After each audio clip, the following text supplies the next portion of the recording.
வணக்கம். நான் உங்கள் அன்பான சயின்டிஃபிக் வேதிக் அஸ்ட்ராலஜர் அஸ்ட்ரோரெட்டி பேசுகிறேன். நல்லது நினைப்போம், நல்லதே நடக்கும். தொடர்ந்து நம்மளுடைய வீடியோஸ்லாம் பார்த்துட்டு இருப்பீங்க நம்புறேன். அறிவியல் சார்ந்த ஜோதிட கருத்துக்கள் சயின்டிஃபிக் வேதிக் அஸ்ட்ராலஜி முறையில் எந்த விதத்திலும் மிகைப்படுத்தாமல் உள்ளது உள்ளவாறு பார்த்து கொண்டிருக்கிறோம். அந்த அடிப்படையில் பார்த்தீங்கன்னா இந்த வீடியோவில் கடக லக்னம் கடக ராசியில் பிறந்தவங்களாக நீங்கள் உங்களுக்கு எந்தெந்த கிரகம் உங்களுக்கு நன்மை பயக்கக்கூடிய கிரகமாகவும் எந்தெந்த கிரகம் தீய கர்மாவை கொடுக்கக்கூடிய கிரகமாகவும் வரப்போகுதுங்கிறது கொஞ்சம் டீட்டெயில்டாக எந்த விதத்திலும் மிகைப்படுத்தாமல் பரிகாரங்கள் அது மாதிரி விஷயத்துக்கு போகாமல் உள்ளது உள்ளவாறு நம்ம பார்க்க போகிறோம். அதுக்கு முன்னாடி ஃபஸ்ட் டைம் நம்ம சேனலுக்கு வரவங்க மறக்காமல் சப்ஸ்கிரைப் பண்ணுங்கள். உங்களுக்கு பிடித்த வீடியோஸை ஃப்ரெண்ட்ஸ் அண்ட் ஃபேமிலிஸ்க்கு ஷேர் பண்ணுங்கள். இப்போ பாருங்கள், நம்ம வீடியோக்குள்ளே போவோம். இப்போ பார்த்தீங்கன்னா கடக லக்னத்தில் பிறந்தவங்களா இருந்தாலும் சரி, கடக ராசியில் பிறந்தவங்களா இருந்தாலும் சரி, உங்களுக்கு மிகவும் முக்கியமான கிரகம் என்னென்னா சந்திரன். அவர் தான் உங்களோட உடல், உள்ளம், மனசு, உங்களுடைய செயல்திறன், நேச்சுரல் டெண்டன்சி என்று சொல்லப்படுகிற உங்களுடைய பர்சனாலிட்டியை ரூல் பண்ணக்கூடிய ஒரு கிரகமாக கடக லக்னத்தோட அதிபதியாகிய கடக ராசியோட அதிபதியாகிய சந்திரன் வருகிறார். அவர் எந்த அளவுக்கு திருட்பலம் பெறுகிறார், ஒளி பெறுகிறார். பௌர்ணமிக்கு அருகில் இருக்கிறப்ப பிறந்திருக்கீங்களா, அமாவாசைக்கு அருகில் இருக்க பிறந்திருக்கீங்களா, அமாவாசைக்கு அருகில் இருந்தாலும் அந்த அமாவாசை தோஷத்தை நீக்குவதற்காக குரு பார்வை பெறுகிறதா, குருவோட சேர்ந்திருக்குதா, சுக்கிரன் பார்வை பெறுகிறதா, சுக்கிரனோட சேர்ந்திருக்குதா, சுபர்களின் தாக்கம் இருக்கும் பொழுது ஒரு திருட்பலம் பெற்று நல்ல ஒரு வாழ்க்கை வாழ்வதற்கும் சனி, செவ்வாய், ராகு, கேதுங்கிற பாவகிரகத்தோட சேர்க்கையிலேயோ பார்வையிலேயோ இருக்கும் பொழுது கொஞ்சம் ஜாதகரை டிஸ்டர்ப் ஆகி ஒரு மாதிரியான ஒரு அது கொஞ்சம் டீட்டெயிலாக பார்க்குறப்ப தான் எத்தகைய ஒரு வாழ்க்கைங்கிறது தெரியும். ஸோ அது மாதிரி ஒரு வாழ்க்கையை வாழ போறாருங்கிறதும் நம்ம புரிஞ்சுக்கிறோம். ஸோ ஒரு திருட்பலம் பெறும் பொழுது, சுபகிரகத்தின் தாக்கம் இருக்கும் பொழுது அற்புதமான ஒரு யோகமான வாழ்க்கையும், ஒரு சனி செவ்வாய் ராகு கேது பெறும் பொழுது வாழ்க்கையில சில விஷயங்கள் பாதிப்புள்ளாகிறது. அது என்ன சில விஷயங்கள்ங்கிறது டீட்டெயிலாக போய் நம்ம அந்த எந்த கிரகம் பாதிக்கப்பட்டிருக்கு, அந்த கிரகத்தின் ஆதிபத்தியம் என்ன, எத்தனை டிகிரி சேர்ந்திருக்கு, அந்த கிரகம் எத்தகைய ஒரு தன்மை வாய்ந்ததுங்கிறத பொறுத்து நம்ம பார்ப்போம். ஸோ சந்திரனுங்கிறது மிகவும் முக்கியமான ஒரு கிரகமாக தெரிந்து கொள்கிறோம். கடகலக்கணம் கடகராசிக்காரர்களுக்கு ஓரளவுக்கு ஒளி இருக்கும் பொழுது நல்ல வாழ்க்கையும், ஒளி குன்றி இருக்கும் பொழுதும், ஒளி இல்லாத கிரகமாகிய பாவ கிரகமாகிய சனி செவ்வாய் ராகு கேது இருக்கும் போதும் பாவத்துவம் அடைந்து பாவக்கர்மாவை கழிப்பதற்காக இந்த வாழ்க்கையில சில நேரங்கள் நம்ம செலவிட வேண்டும். இந்த ஜென்மத்தில் சில நாட்கள், சில ஆண்டுகள், சில மாதங்கள் செலவிட வேண்டி இருக்கும் அப்படிங்கிற கர்ம பலனை நம்ம தெரிந்து கொள்கிறோம். அடுத்தபடியாக மிகவும் முக்கியமான ஒரு கிரகம், யோகத்தை கொடுக்கக்கூடிய கிரகம், வரவேண்டிய தசையான கிரகங்கள் செவ்வாய், குரு. செவ்வாய் ராஜயோகாதிபதியாக வருகிறார். எப்பவுமே ஒரு லக்ன ராசிக்கு 5ஆம் வீட்டு அதிபதி 9ஆம் வீட்டு அதிபதி தான் ராஜயோகத்தை கொடுக்கக்கூடிய ஒரு கிரகமாக வருகிறார்கள். 5ஆம் வீட்டு அதிபதி வராத பட்சத்தில் பார்த்தீங்கன்னா அந்த செவ்வாய் பார்த்தீங்கன்னா சந்திரனோட நட்பு கிரகமாகவும், குருவும் பார்த்தீங்கன்னா சந்திரனுக்கு நட்பு கிரகமாகவும் தான் வரும். அதுதான் இந்திய வேத ஜோதியோட அடிப்படை. யார் உங்களுக்கு நன்மை பயக்கக்கூடிய கிரகமாக வருகிறாரோ அந்த கிரகம் உங்களுடைய லக்னாதிபதி ராசி அதிபதிக்கு நண்பராக வருவார். அதுதான் அடிப்படை. அப்போ நண்பர் தானே உங்களுக்கு உதவ முடியும் இல்லையா?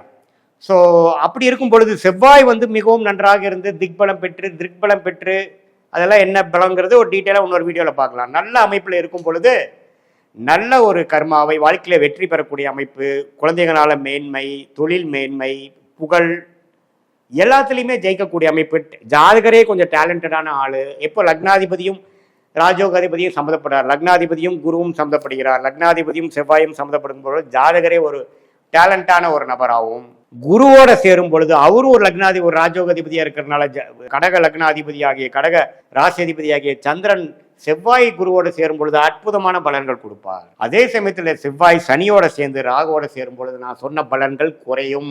நிறைய வாய்ப்புகள் இருந்து நான் அதை யூஸ் பண்ண முடியல, கைக்கு வந்தது வாய்க்கு வரவில்லை அப்படிங்கிற மாதிரி ஒரு தாக்கத்தை கொடுக்கக்கூடிய ஒரு கர்ம வினைகள் உங்கள் வாழ்க்கையில் செயல்பட நீங்கள் பார்ப்பீர்கள், குறிப்பாக அந்த செவ்வாய் திசையில.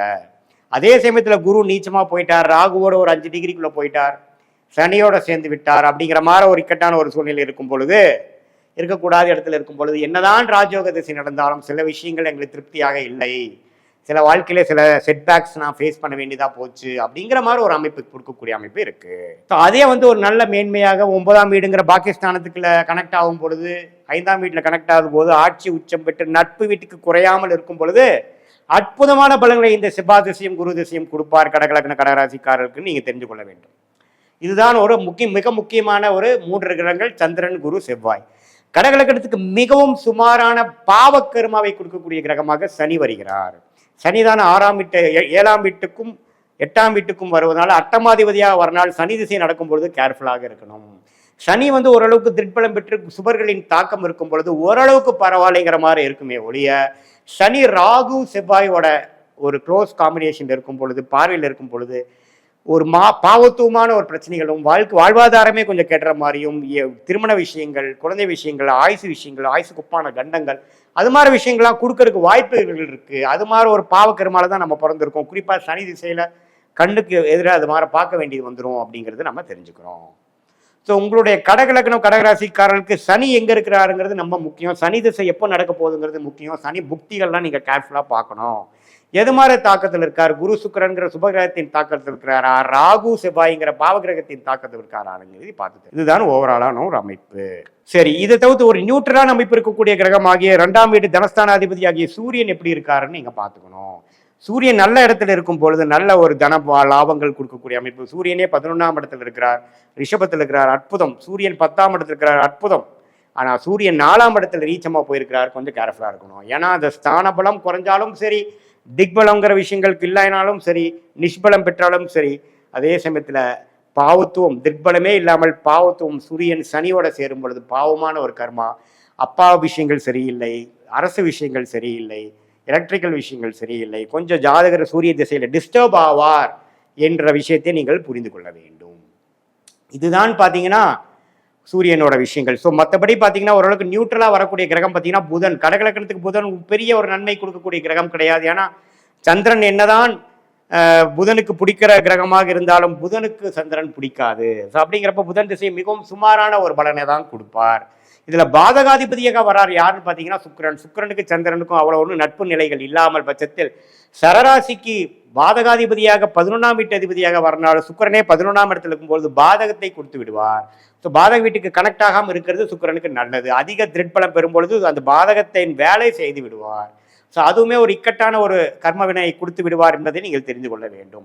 அதே ஒரு சனி செவ்வாய் தாக்கத்தில் இருக்குது, ஒரு ராகுவோட சேர்ந்து இருக்கிறனா அந்த பாதகத்தை செய்ய முடியாத அளவில் இருக்கிறாருங்கிறது நம்ம தெரிஞ்சுக்கணும்.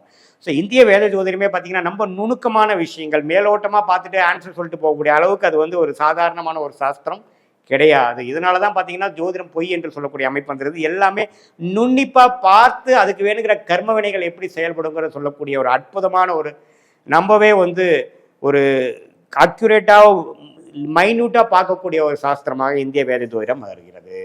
இது நான் சொன்னதெல்லாம் ஒரு பொதுவான கருத்துக்களை ஒழிய உங்கள் ஜாதகத்தில் ஒரு கிரகம் எந்த டிகிரியில் இருக்கார், எந்த நட்சத்திரம் இருக்கிறார், நட்சத்திராதிபதி எப்படி இருக்கிறாருங்கெல்லாம் பொறுத்துதான் உங்களுடைய கர்ம வினைகள் படிப்படியாக தசா புக்திகள் அந்தரம் சூக்ஷம்ங்கிற வழியில வந்து செயல்படுதுங்கிறத நீங்க தெரிஞ்சுக்கணும்.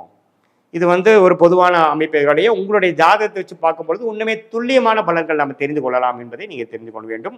மீண்டும் மற்றொரு காணொலியில் சந்திப்போம். நன்றி, வணக்கம்.